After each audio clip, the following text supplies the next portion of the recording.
Bueno, déjeme detener en otro gran tema, en este caso para México, que se relaciona con la colega periodista Lidia Cacho y una trama que hoy está teniendo un capítulo muy importante, una trama que empezó en febrero de 2006.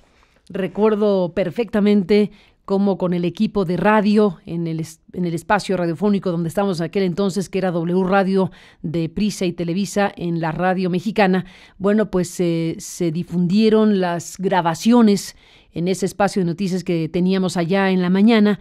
Se difundieron las grabaciones de las conversaciones entre Kamel Nacif, el llamado rey de la mezclilla, un importante empresario, y el entonces gobernador de Puebla, Mario Marín, y otras grabaciones que se dieron a conocer en aquel entonces relacionadas con la maquinación, hay que decirlo de esa forma, la maquinación que se dio entre poderes, entre autoridades para sancionar, para castigar, para tomar represalias en contra de una periodista como Lidia Cacho, que escribió un libro fundamental, que es Los demonios del Edén, de Editorial Grijalbo.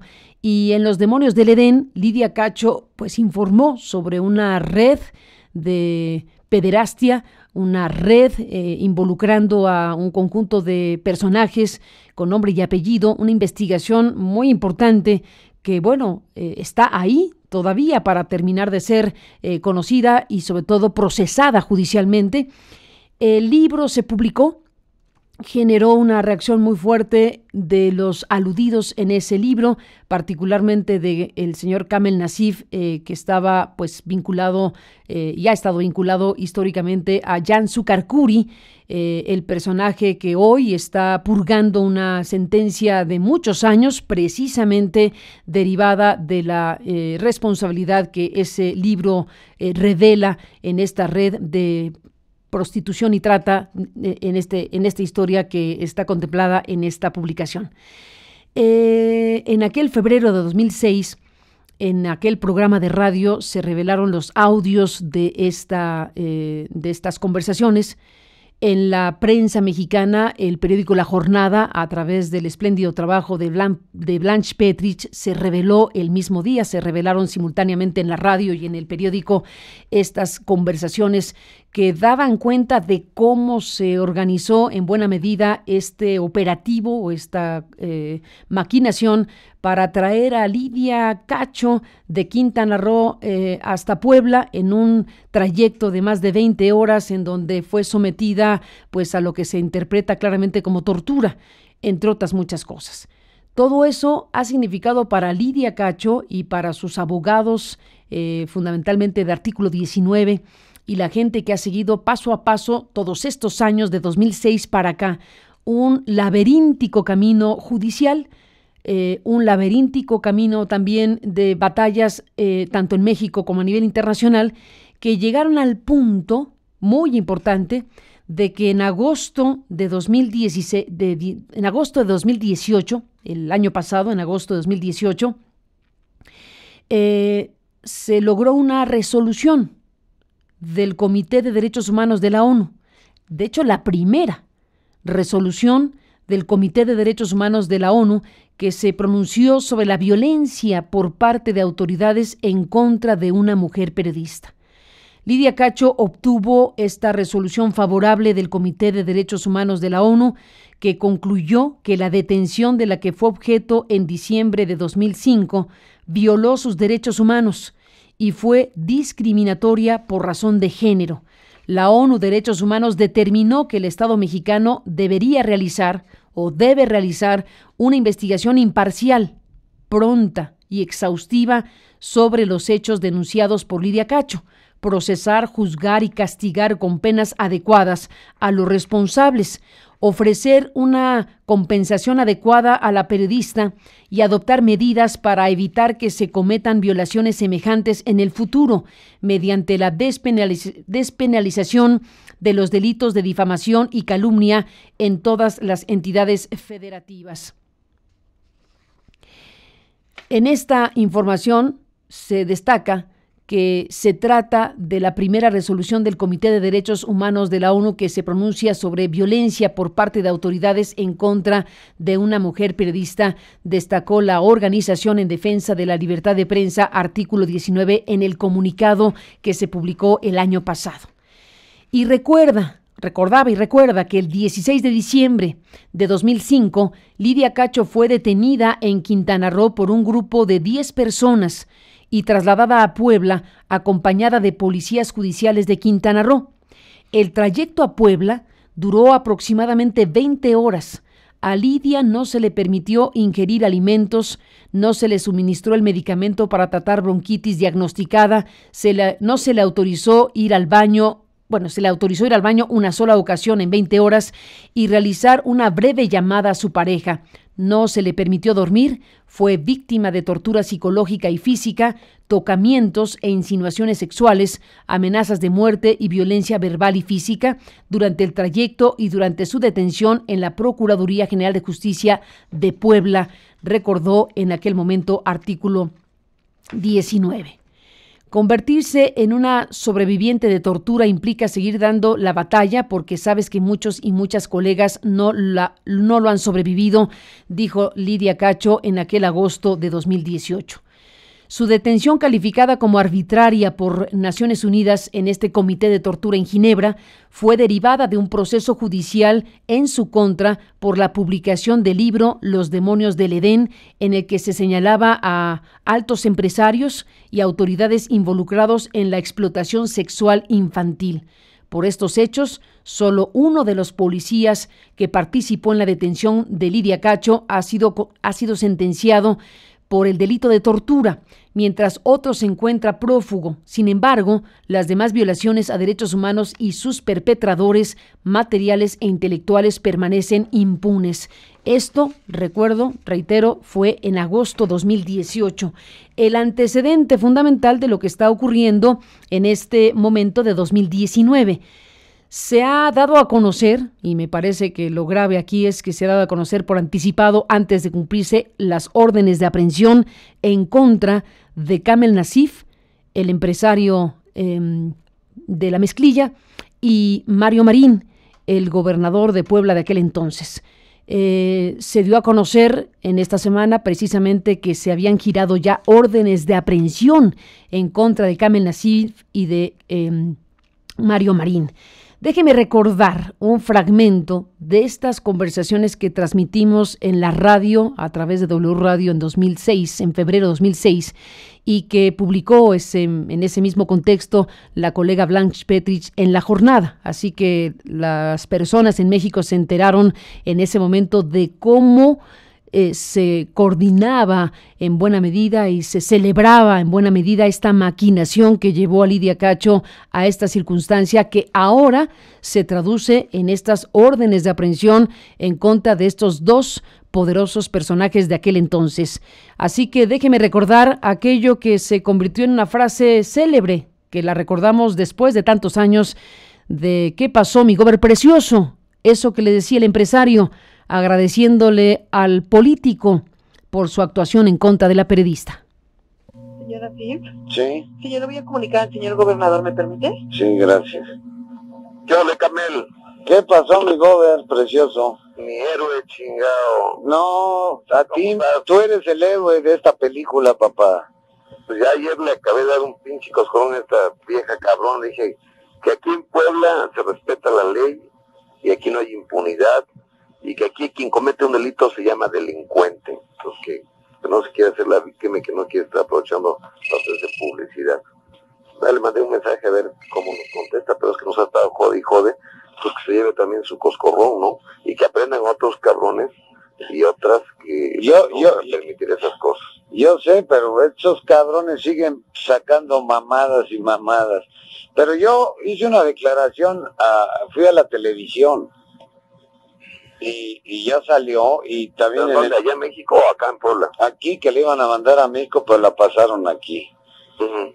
Y yo en el Milenio le dije, si lo quieres leer, en el de México, le dije, pues al señor gobernador no le tembló la mano. Claro.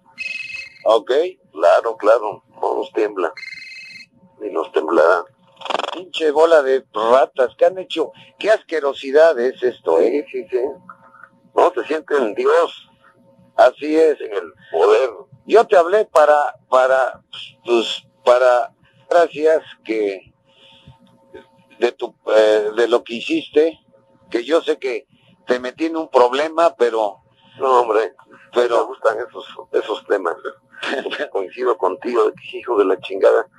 Digo, somos santos, desde luego, ¿no? Pero si alguien tiene pruebas que las presentes, lo mejor que se calle en la boca. oye, pero en algo tan vergonzoso, me distinguí. Claro. Es porque es vergonzoso, ¿verdad? Así es. Y yo Pues adelante, para darte un abrazo, te tengo aquí una botella bellísima de un Sí. coñac, que no sé a dónde te lo mando. pues a Casa Puebla, Bueno, ¿eh? tengo una botella que te traje para mandártela. Órale, dale. Sí te la puedo mandar ahí, ¿verdad? Desde luego, desde luego. Yo te la quería dar personalmente, pues estás tú ocupado. Ahí mándamela. Yo te la O ahí mando. o a Casa Guayo, donde se pega más fácil. No, donde tú me digas. Pues Casa Guayo para echármela. ¿Te la vas a echar? Sí, claro. Luego Navidad. Está bien, pues entonces te voy a mandar dos, no una. Órale. Dale, ¿Eh? hecho mi Carmen. Te agradezco tu atención, te mando yo un abrazo. ¿Tú no vas a salir, mi gober, o No, qué? aquí vamos a andar chambeando, porque viene mi informe de gobierno, pues hay que estar preparando. Bueno, pues Mario Marín y Kamel Nacif ahora con órdenes de aprehensión a partir precisamente de lo que se logró en Ginebra el año pasado y las autoridades mexicanas, bueno, pues girando estas órdenes que se han conocido y no sabemos si van a dificultar la captura de los personajes que ahora están en esta nueva circunstancia. Buscamos a nuestra muy querida y admirada Blanche Petrich, colega periodista de La Jornada, pues tantos años después, Blanche, de aquel tema periodístico que ha tenido esta evolución. ¿Qué dices esta mañana? Un abrazo y buenos días, Blanche. Hola Carmen, buenos días. Oye, qué impresión, ya no me acordaba de esas voces. De esas voces, han pasado 13, 14 años de que se divulgaron estas grabaciones y se recuperaron en el periódico, se publicaron en el periódico. Nuevos ángulos, ¿no? Que dice Marín, a mí me gustan esos temas. Exactamente. Ahora tenemos algo, Blanche, que tiene que ver con pues un giro de 180 grados a esta historia, pero que también tiene un gusto amargo, porque Sí. al revelarse las órdenes de aprehensión en contra de Mario Marín, el exgobernador de Puebla, de Kamel Nacif y de otras personas, pues supongo que eso va a dificultar su captura, ¿o no? Pues sí, a ver, ¿dónde estarán ahora, no? Es importante en la medida en que reafirma esta convicción que yo siento mueve mucho a las familias de víctimas de violencia o a las víctimas de violencia directamente, de que será muy tarde, pero tarde o temprano se abre la puerta que han tratado de abrir de la justicia. Y ahora pues una triquiñuela más, la última, esperemos que protegerá a estos dos personajes de la conversación y que tanto daño le hicieron a Lidia Cacho y al periodismo mexicano en su momento, ¿no? Sin duda, y está la conducta de estos dos personajes y otros, evidentemente, porque fue una trama en donde estuvieron involucradas varias autoridades frente a la petición claramente que hizo Kamel Nacif a su amigo el gobernador de Puebla.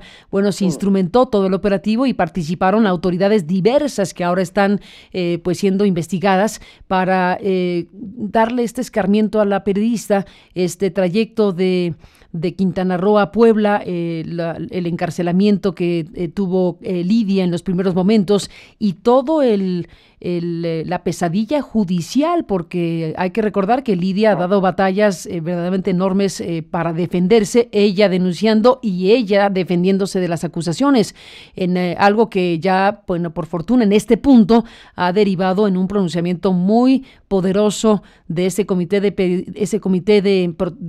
contra la tortura de Naciones Unidas en Ginebra, que lo entiendo como el antecedente fundamental de lo que ahora está ocurriendo en México.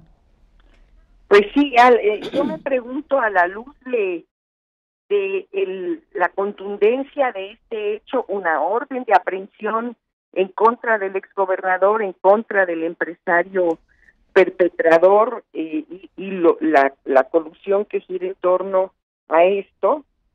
¿Qué pensarán por ejemplo, los ministros de la Suprema Corte, que en su momento, en 2008, 2007, dijeron que no eran violaciones graves a los derechos humanos, ¿no? El ministro Aguirre Anguiano, Murillo Pelayo, Ortiz Mayagolpia, no sé quiénes más fueron quienes promovieron. Olga Sánchez Cordero, ahora la secretaria de Gobernación, también estuvo ahí. También. Era una votación dividida, perdieron los que decían que sí eran graves violaciones a derechos humanos, pero los que acabas de mencionar determinaron que no se acreditaba una circunstancia que mereciera pues la intervención de la Corte, lo cual, bueno, fue una sacudida tremenda. ¿No? Por una parte, pues está estos ministros hoy quedan bajo una luz muy negativa, lo mismo que el PRI, ¿no? El Mario Marín, después de ese hecho vergonzoso, siguió su carrera como si nada, terminó su gubernatura, y incluso me parece que fue candidato al Senado en algún otro momento. Y no solamente el PRI, sino los propios presidentes que no movieron un dedo o que permitieron que esto continuara en la impunidad, y estoy hablando de Vicente Fox, de Felipe Calderón y de Peña Nieto. Los tres, ¿no? Realmente nunca consideraron que ese era un antecedente muy grave, un precedente muy grave en esta sensación que tienen los poderes de que con la prensa y los periodistas pueden hacer lo que se les dé la gana, ¿no? Y incluso infligir castigos desvergonzadamente confesados sobre hechos de denuncia muy importantes que se hicieron en ese momento y que se están haciendo.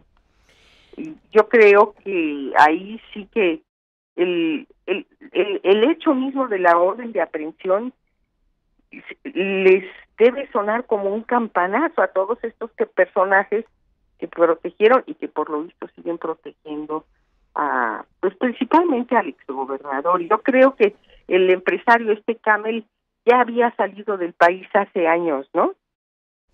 No lo sé, no tengo el dato de en dónde se encuentra Camel Nassif, no lo sé. A Costa Rica, me parece que ya había habido como un movimiento de él en este sentido. Blanche, pero sí. un exgobernador como Marín, no sé cuánto tiempo puede permanecer escondido.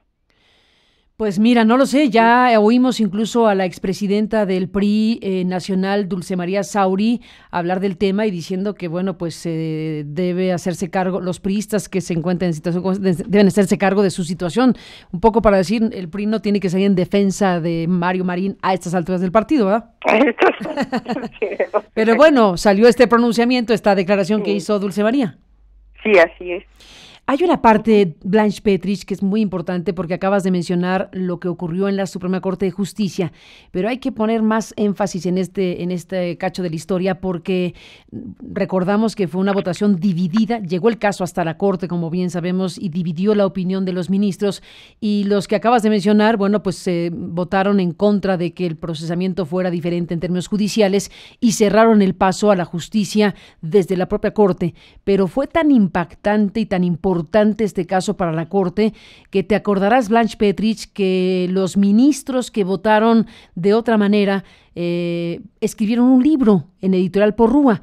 En aquel entonces hay que recordar al ministro Genaro Góngora Pimentel, que bueno, pues es un ministro que quedó su biografía marcada por otra historia que también contamos en su momento de otra naturaleza, pero su actuación como ministro de la Corte en este caso fue una actuación fundamental. Perdieron la votación, pero el debate que se dio dentro de la Corte sobre el caso Lidia Cacho fue de enorme importancia y llevaron su postura a un libro de Editorial Porrúa que tiene un título verdaderamente notable, porque escribieron Las costumbres del poder, el caso Lidia Cacho. Ministros de la Corte publicando los ministros que perdieron de la Corte, publicando este libro que tiene un resumen de la propia Porrúa y que me voy a permitir leer contigo o contigo y al público, que dice lo siguiente. El resumen del libro de los ministros de la Corte de aquel entonces dice: el caso de la periodista Lidia Cacho, conocido por la Suprema Corte de Justicia de la Nación en ejercicio de la facultad de investigación previsto por el artículo 97 de la Constitución para averiguación de algún hecho o hechos que resulten violatorios de garantías individuales, fue paradigmático por sus implicaciones políticas, jurídicas y sociales, por lo que el desarrollo de la discusión en dicho tribunal y su resolución generó un gran interés de la sociedad. Este caso pone en evidencia la importancia que tiene la existencia de un medio de control como el citado para preservar el Estado de Derecho cuando los medios ordinarios de reparación de violaciones a los derechos fundamentales se ven rebasados. Si bien los pronunciamientos carecen de efectos jurídicamente vinculantes, ello no demerita su función, pues el señalamiento público en contra de quienes, como forma de ejercicio del poder, cometen violaciones a los derechos de las personas que pudieran resultarles incómodas, constituye una sanción de tipo moral cuyas consecuencias sociales no deben ser menospreciadas. La disidencia de los autores del libro, los ministros que perdieron la votación, respecto del dictamen aprobado por la Corte, es lo que da origen a esta obra en la que cada uno de ellos expresa los motivos por los cuales estimó que en el citado asunto sí se dieron las violaciones graves a los derechos fundamentales de la periodista.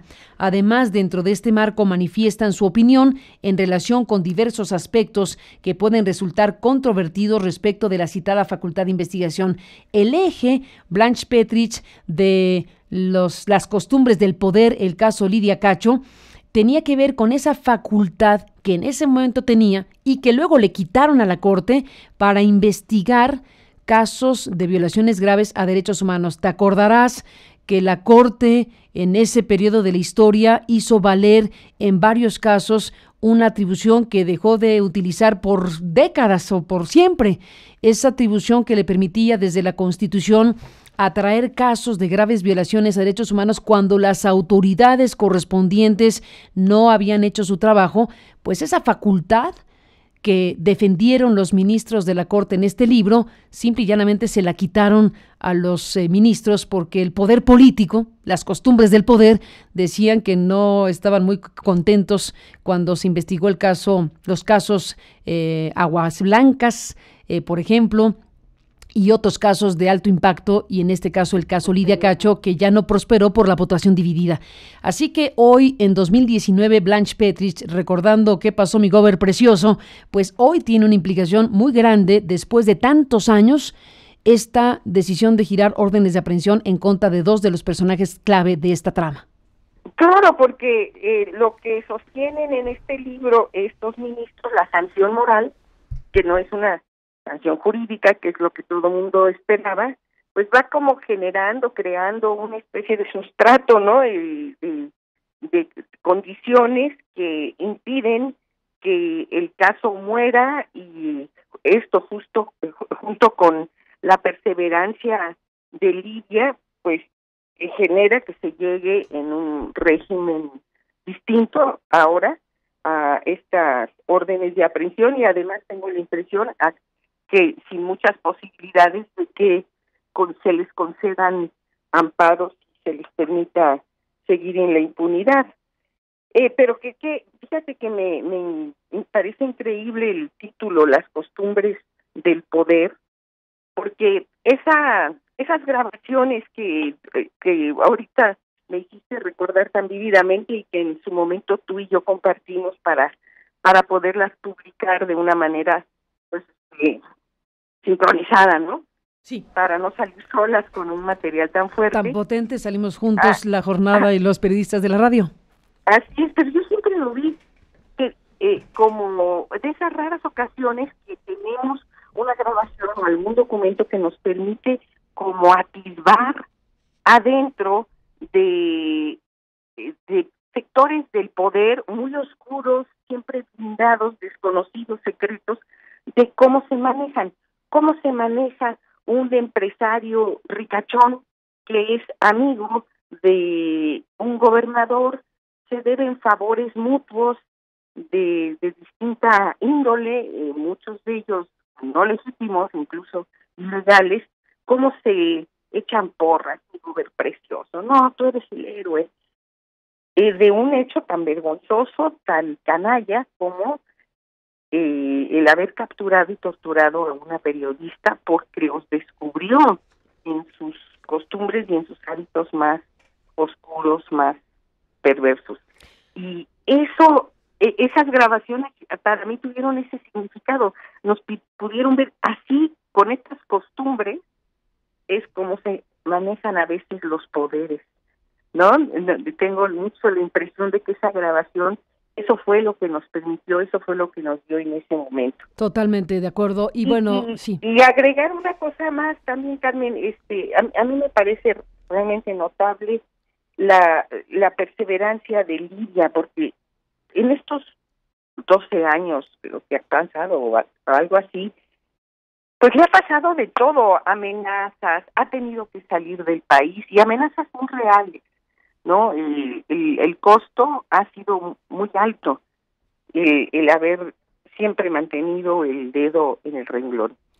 Sin duda, Blanche, estamos hablando de la perseverancia de una querida y gran periodista mexicana que ha tenido muchos reconocimientos a nivel internacional por su trabajo, por su perseverancia y en el caso aquí por su batalla por la justicia, que no es fácil porque ha transitado por todos los territorios judiciales habidos y por haber, incluyendo los internacionales, y eso es un valor muy importante que se tiene que destacar de una decisión tomada por Lidia de no vencerse, de no dejar de dar la batalla en todos estos años junto con un grupo de abogados fantásticos como los de Artículo 19 y quienes han acompañado una batalla que tiene que ver con lo mediático, con lo social, incluso con lo político y con lo judicial. Creer que se puede, bueno, pues es una condición básica para seguir adelante a pesar de que tengan que pasar años como han pasado y a pesar de que haya tenido que sufrir lo que ha sufrido pues en todo este trayecto. Hoy estamos en un punto de quiebre muy importante y déjame decir, en las costumbres del poder, para citar a los ministros que escribieron esta obra, a Genaro Góngora Pimentel, a José Ramón Cosío Díaz, a José de Jesús Gudiño y a Juan Silva Mesa, para citar el título de su libro, en las costumbres del poder en este 2019, pues quedan también algunos elementos, por ejemplo, dar a conocer que están las órdenes de aprehensión antes de cumplirlas. Sí, también es otra costumbre, no es la primera vez que lo vemos, que están esos resortes todavía dentro del poder y que obstaculizan la aplicación de la justicia. Ni más ni menos. Pues Blanche, te mando un muy fuerte abrazo. ¿Dónde estará Mario Marina ahora? ¿Tú qué dices? No tengo idea. Sí. Pero si te avisan que van por ti, ¿qué harías? Claro, huyes, pero me gusta pensar que debe ser horrible estar huyendo el resto de su vida, así que en algún momento va a asomar.